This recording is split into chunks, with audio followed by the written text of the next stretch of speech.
आई म्हणजे मंदिराचा उंच कळस, आई म्हणजे अंगणातील पवित्र तुळस, आई म्हणजे भजनात गुणगुणावी अशी संत वाणी, आई म्हणजे वाळवंटात प्यावं असं वाटणारं थंडगार पाणी, आई म्हणजे आरतीत वाजवावी अशी लयबद्ध टाळी, आणि आई म्हणजे वेदनेनंतरची सर्वात पहिली आरोळी.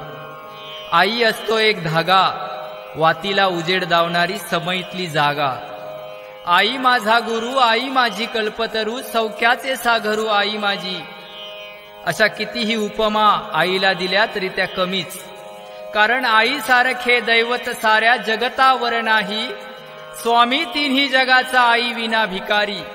या सृष्टीचे निर्माते ब्रह्मा, विष्णू आणि महेश यांना सुद्धा आईचं महत्व पटावं म्हणून अनुसयेपोटी जन्म घ्यावा लागला. अशी ही आमची आई सर्वश्रेष्ठ आहे बघा.